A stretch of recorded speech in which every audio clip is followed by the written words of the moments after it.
नमस्कार,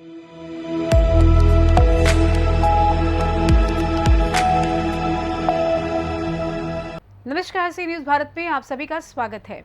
खबर खूंटी से, जहां खूंटी विधानसभा सीट से निर्दलीय प्रत्याशी दुर्गावती उड़िया ने कहा कि वो आम जनता की चाहत पर निर्दलीय उम्मीदवार के रूप में चुनावी मैदान में उतरे हैं। व्यक्तिगत रूप से उनकी चुनाव लड़ने की मंशा नहीं थी।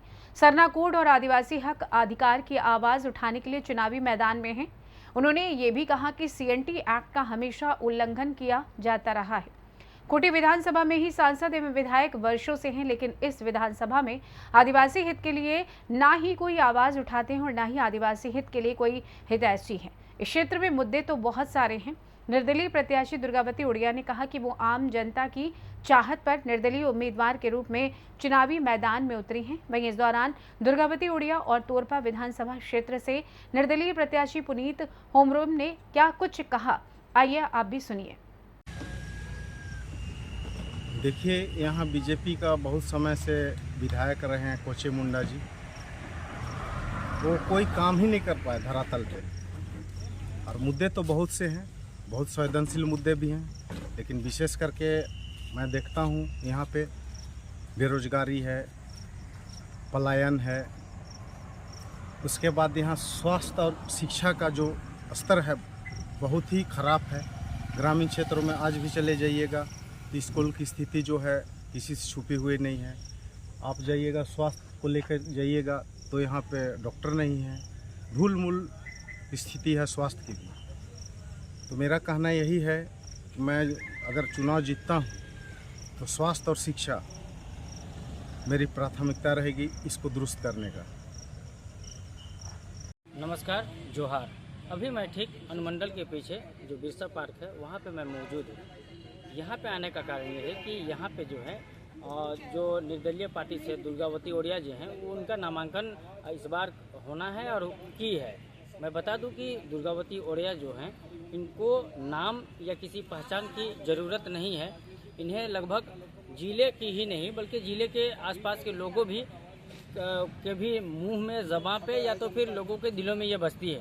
कारण ये रहा है कि खूंटी जिले अंतर्गत जितने भी छोटे छोटे कस्बे गांव हैं वहाँ की छोटी मोटी हर समस्या को दुर्गावती उड़िया जी है जो समाधान करती हैं। या कोई कार्यक्रम हो या कोई भी प्रोग्राम हो या किन्हीं का कोई दुख तकलीफ परेशानियां हो तो दुर्गावती उड़िया जी को जो है बुलाया जाता है और वो उस समस्या को जो है निदान करती है। मैं बता दूं कि दुर्गावती उड़िया जो है निर्दलीय प्रत्याशी के रूप में खड़ा हुई है और इन्हें खास करके दुर्गावती उड़िया जी को किसी नाम और पहचान की ज़रूरत नहीं है।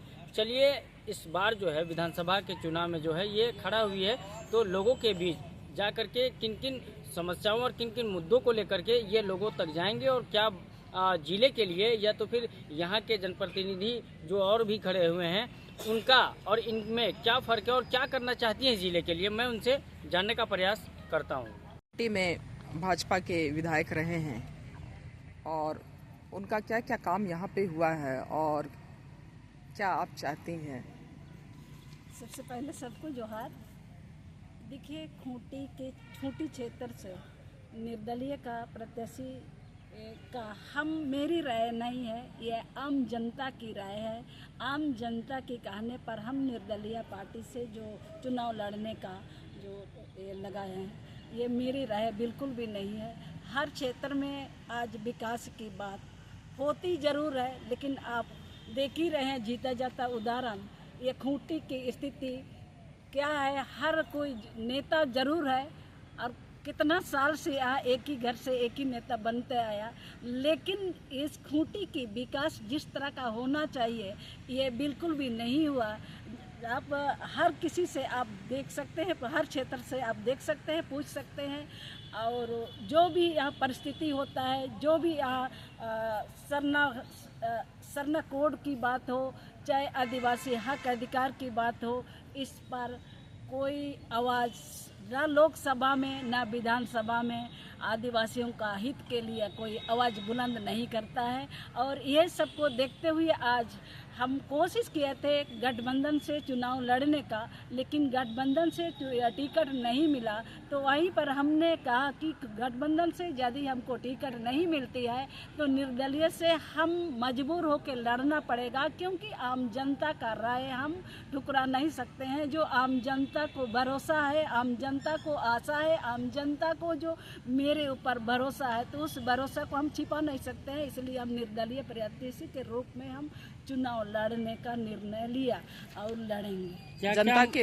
जनता के बीच किन मुद्दों को लेकर आप जाएंगे? देखिए, पहला तो हम लोग अभी आदिवासियों को जो सरना कोड कॉलम की ज़रूरत है सबसे पहला तो, और उसके बाद इस क्षेत्र में आए दिन CNT एक्ट कानून रहते हुए जगह जमीन का धड़ ले अतिक्रमण हो रहा है।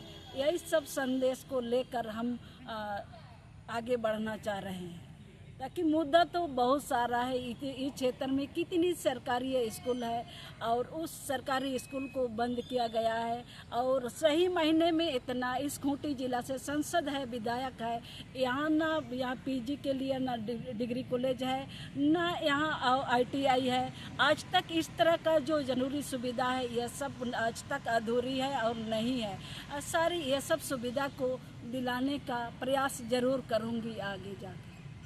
ओढ़िया जी, इन्होंने कहा कि हम लोगों को सबसे पहला प्राथमिकता तो ये होनी चाहिए कि सरना कोड जो है वो उसका कोड जो है वो दिया जाता है, और दूसरा ये है कि हम लोग का जो है CNT एक्ट का लगातार जो है उल्लंघन किया जा रहा है। इन्होंने ये भी साफ तौर पे कहा है कि हम लोग जो है खास करके आदिवासी हित के लिए हमेशा से देखे हैं, यहाँ पे जितने भी जनप्रतिनिधि लोग हैं वो लोग बोलते तो जरूर हैं, लेकिन आदिवासी हित के लिए कोई भी, चाहे वो यहाँ पे साफ तौर पे इन्होंने कहा कि यहाँ पे विधायक हो या तो फिर सांसद हो, बोलने का सब बोलते हैं लेकिन आदिवासी हित के लिए कोई काम नहीं करते। शाहिद अंसारी, सी न्यूज़ भारत, खूंटी। फिलहाल इस खास रिपोर्ट में बस इतना ही। देश दुनिया की तमाम खबरों को जानने के लिए आप देखते रहिए सी न्यूज़ भारत।